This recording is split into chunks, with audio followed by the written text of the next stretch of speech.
Awesome Okinawa Part 7, A Final Look by Shiny Visions.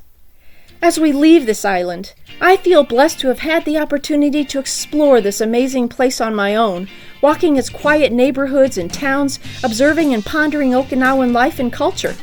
I am grateful to have experienced this lovely subtropical island in the East China Sea on a bit deeper level than that of a tourist.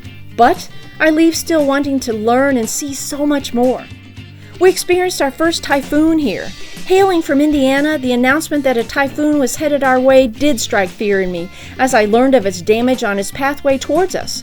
Upon hearing the warnings, we scurried out to the seawall behind us, looking at the calm glowing sunset over the ocean, incredulous that such tranquility and beauty might soon bring devastation.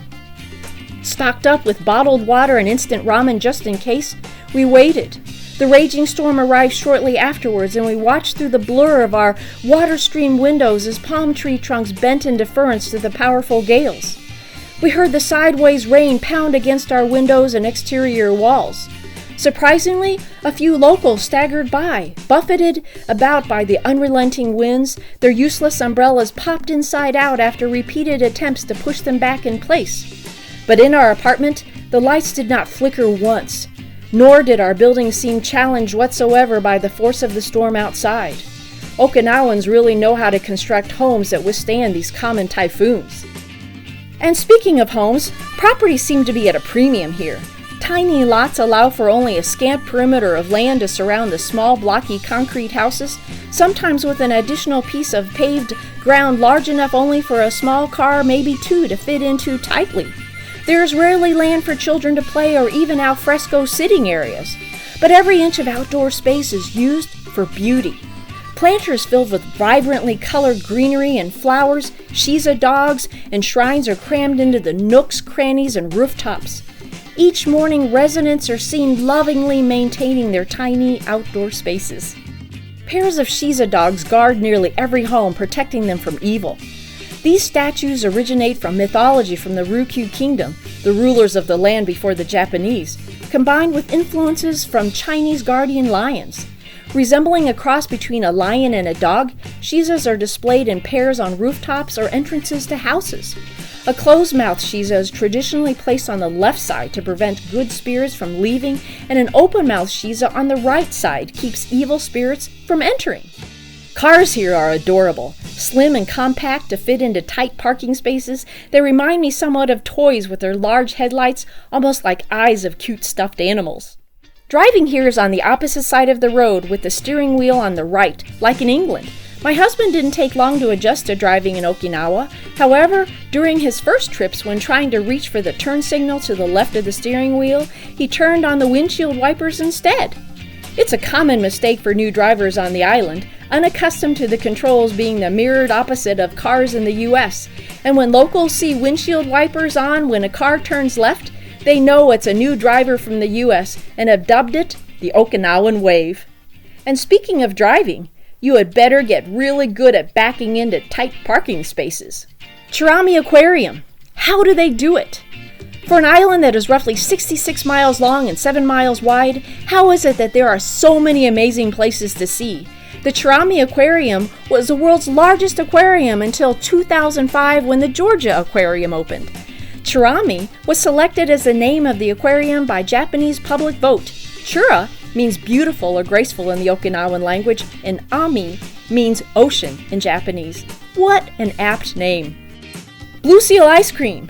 The U.S. military created this ice cream for their soldiers stationed in Okinawa after World War II to boost morale by giving them a familiar and popular taste of home.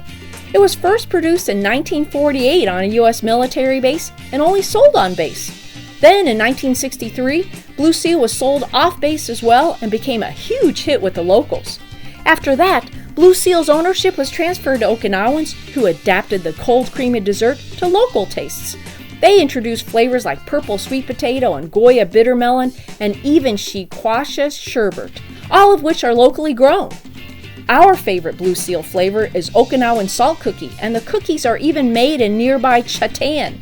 From my outsider viewpoint, Okinawans are so slim and they don't seem to even have to work at it. Okinawan babies are adorably chubby, losing this roundness in childhood, but most adult Okinawans are slim and remain so well into old age. How can this be when there's a treasure trove of tempting, delicious, inexpensive food everywhere on this island? Not only do large varieties of delectable boxed and packaged foods command large sections of grocery store cases, but batter-fried foods also dominate the shelves, reflecting Okinawans' love for the crispy, deep-fried treats. What is a favorite among these fried foods? Deep-fried chicken skins. It's all delicious, trust me, I know. And rarely do I ever see locals jogging and speed walking or working out like in the US, but slimness definitely prevails in this population. Drink vending machines, which are found at practically every city block, even in remote fields, also add to my quandary of this population's natural propensity to slimness.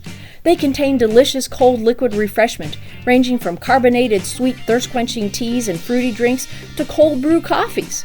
My favorite is anything peach-flavored. Naha City, the capital of Okinawa, looks like an amazing place to explore, integrating the old with the new. Kokosai Street in Naha offers just about everything, from jewelry, alcohol, clothing, makeup, souvenirs, and even a shop dedicated to the Okinawan sweet potato. Space is tight and so is parking, so these conveyor parking garages come in handy. Your car is transferred automatically inside for storage, allowing for many cars to be packed into compact spaces. Amazing!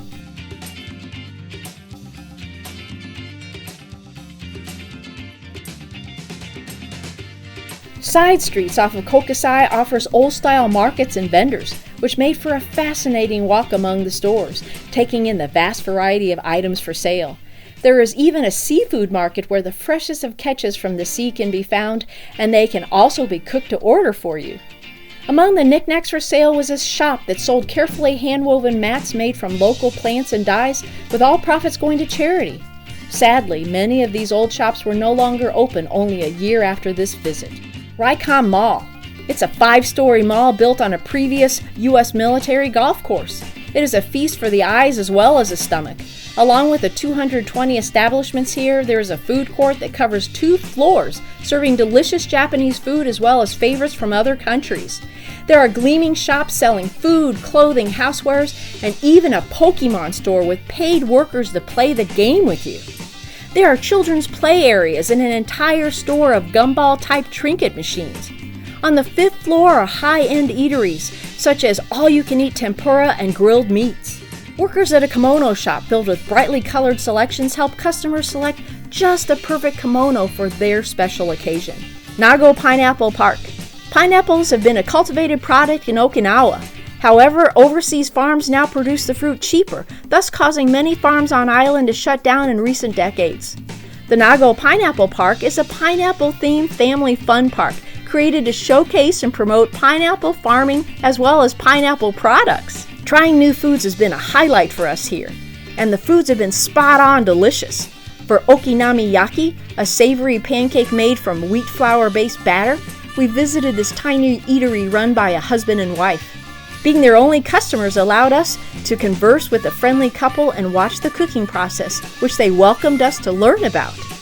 The toppings were numerous, with egg and noodles and shrimp among other items, and the ambiance of this small family-run eatery was homey as we enjoyed each new delicious dish. There's still the cemeteries to learn about, the religion of the gentle and quiet people of Okinawa, and so much more. Maybe next time. It's a culture of respect here, where even the school children bow to their crossing guard as he stops traffic and directs them across the street. Even handing over your credit card to pay for a purchase is completed carefully and with a bow. Open displays of food in grocery stores are undisturbed, drink machines sitting in lonely fields are never vandalized, groceries are thoughtfully packed for you, mindful that each item is not crushed, and bags are carefully tied. Food in restaurants are arranged and served beautifully, even though there's no tipping. This mindful and respectful culture often gets lost in Western countries. Alas, it's time for us to leave Okinawa, but we do so with so many wonderful memories and so much appreciation for this island and its people. Thank you for watching my video, Awesome Okinawa Part 7, A Final Look. Please stay tuned and subscribe to this channel for my next video, 10 helpful hints for first-time visitors to Okinawa. This is Shiny Visions.